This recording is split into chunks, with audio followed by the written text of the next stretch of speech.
The very beginning of chapter 16 is a little bit of a review about acids and bases, mainly the definitions, and then defining something called a conjugate acid and a conjugate base. And that's what we are going to tackle in this video. The very first thing we need to do is get our definitions down. And so there are three main definitions for both acids and bases. We will define all three, but we will focus on one throughout the rest of the chapter.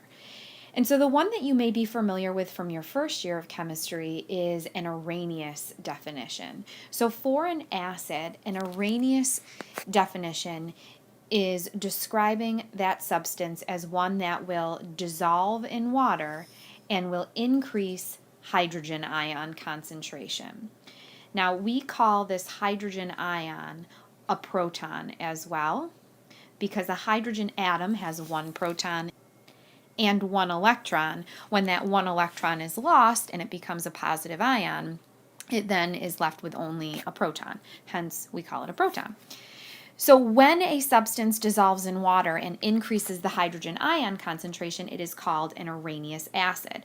And this would best be indicated by this type of reaction. So if we take hydrochloric acid and it dissociates into its ions, it will dissociate into hydrogen ions and chloride ions. And the idea here is that the concentration of hydrogen ions is going to increase. Therefore, it's considered an acid. The more common way that we're going to refer to acids is by looking at the Bronsted-Lowry definition. And to be very honest with you, this is typically the only way you will see acids indicated in AP chemistry. And there's a slight difference. A Bronsted-Lowry acid is referred to as a substance that donates a proton to another substance. So the donating a proton is the main part here. And typically that other substance in AP chemistry is water. So 9 times out of 10, we are going to take an acid and react it with water to show its chemical reactivity. And so if we take the same acid, HCl, hydrochloric, and we then add that to water, if hydrogen chloride is acting as a Bronsted-Lowry acid, it will donate a proton. Well, it only has one proton to donate, and so it will donate that proton to the water, and what you will end up with is an H3O plus ion, and then you have the chloride ion by itself. And you can tell by looking at the reaction that hydrogen chloride is the acid, because you can always look to see what the reactant substances turn into. The HCl turned into chloride, and therefore it lost a proton, or its proton was donated, and the water gained the proton and turned into the hydronium ion. This is a very important ion to recognize. Okay, its name as well. A hydronium ion is interchangeable with a hydrogen ion. It means the same thing. It means that you have an acidic solution. The hydronium ion is just the result of showing the hydrogen ion being added to water, but both mean the same thing in terms of acidity. Okay, you can do that with any other acid that we can look at. So if you take acetic acid and you add that to water, you're going to have a very similar situation. You're going to end up with hydronium again.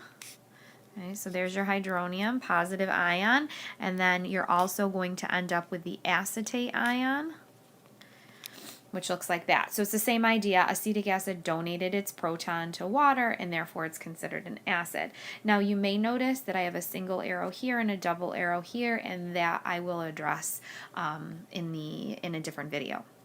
And then finally, the third definition, one that is very uncommon to see in AP chemistry, but I will mention it.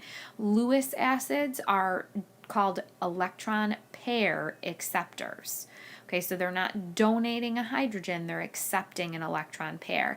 And this is a really broad definition. These are the types of substances we don't typically look at and say, oh yeah, that's an acid. And these include metal ions. So for example, the aluminum ion can react with 6 water molecules. And I'm hoping we can all visualize what water looks like. There are lone pairs on the oxygen, and so the aluminum ion accepts those lone pairs on the oxygen, and what you form is what's called a complex ion that has 6 water molecules attached to that aluminum ion, and it forms a very large ion. So that's an example of a Lewis acid because it's accepting electron pairs. The same can be said for bases, all 3 definitions, and they're very similar, except we're not talking about protons anymore. So a base in the Arrhenius definition is one that is a substance that when dissolved will increase the hydroxide ion concentration now. So hydrogen ions are typically associated with acids and hydroxide ions with bases. And so if I were to write a reaction to demonstrate this type of definition, I would write the dissociation of something like sodium hydroxide, and you could see that it dissociates into sodium ions and hydroxide ions, and that makes it basic. Okay. The Bronsted-Lowry definition, again, the most common, is when we're going to take these substances and we're going to react them with water. Now, this is a situation where it does kind of broaden the types of substances we can view as bases. So, for example, ammonia is a base. When ammonia reacts with water, if we're looking at the definition of a base, it's going to accept a proton from another substance. And so it's going to accept a hydrogen. And so this is a little different than our Arrhenius definition, but what we'll see is that when ammonia accepts a proton from, in this case, water, it's going to turn into NH4. It's gaining a proton. That's a positive ion. That's the ammonium ion.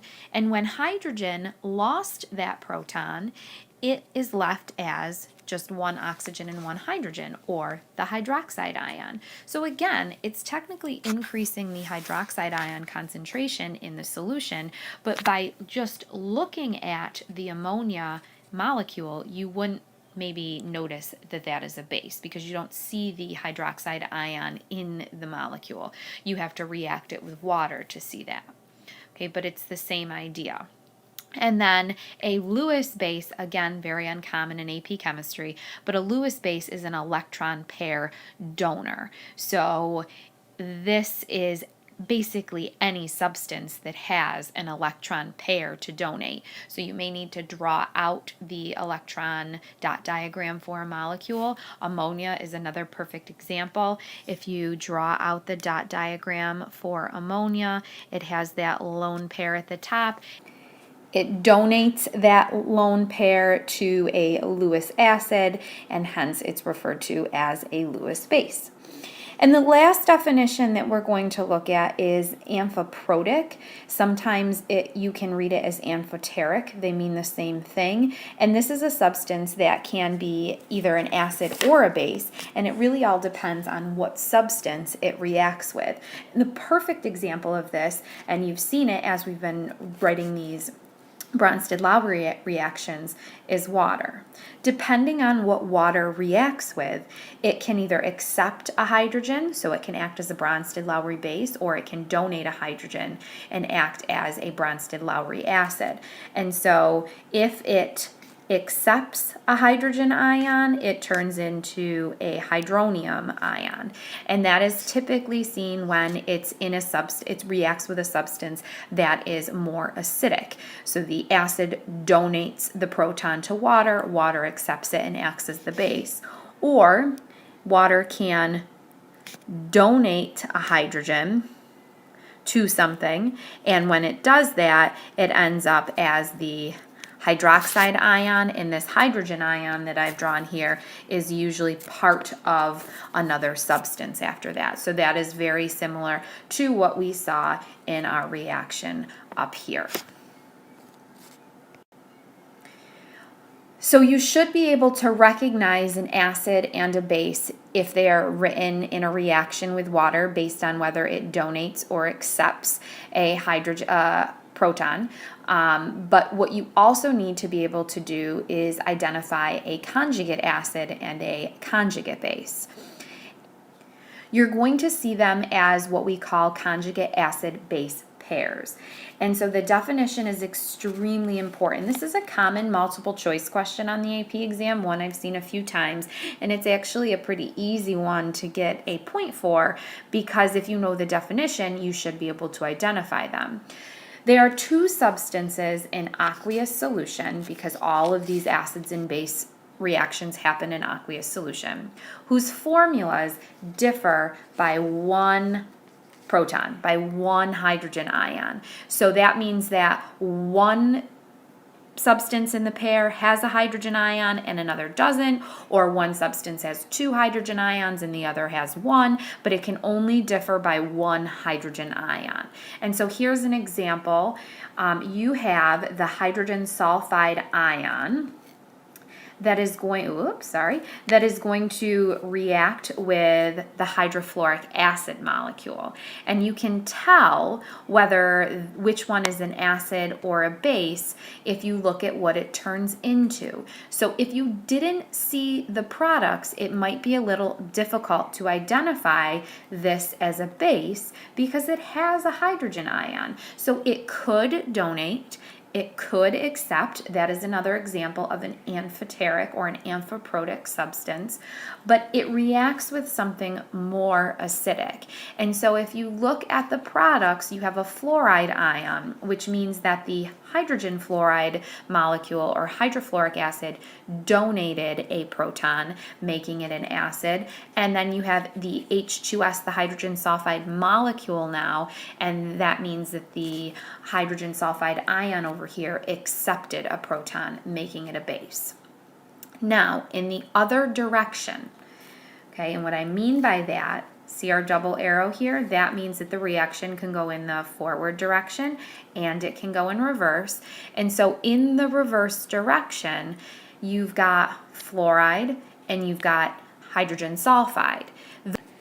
Those can also be designated as acids and bases by looking at the reverse reaction. So the fluoride ion, if you look in the reverse, becomes hydrofluoric acid again. So it accepted a hydrogen or it accepted a proton, and therefore the fluoride ion is considered a base. There's really no other option for fluoride since it doesn't have a hydrogen to donate. It can't be an acid. The other product, which becomes the reactant in the reverse direction, is the hydrogen sulfide molecule. And if you look over here, it's missing a proton, which means it must have donated its proton to fluoride, making this the acid. You can see that we've connected with lines the base from one side and the acid from another. These are called conjugate acid-base pairs. So conjugate acid-base pairs have to be on opposite sides of the reaction from each other. Okay, these are not conjugate acid-base pairs because they're not the same molecule or they don't differ by just one hydrogen ion. However, the hydrogen sulfide ion and the hydrogen sulfide molecule do differ by one proton, and the same goes for the hydrofluoric acid and the fluoride ion. So that's an example of a conjugate acid-base pair. One other example for you to see, let's use ammonia reacting with water again, since we're familiar with that reaction. Forms the ammonium ion and hydroxide. Okay, so from the previous slide, we can identify ammonia as the base because it accepts a hydrogen. It accepts the proton from water, making water the acid since it donated a proton. And then on the other side, if I want to find the conjugate acid of ammonia, I'm looking for a substance that differs from ammonia by only one proton, and that's going to be ammonium. And so that makes ammonium the conjugate acid, and over here it makes hydroxide the conjugate base of our water on the other side, again differing by only one proton.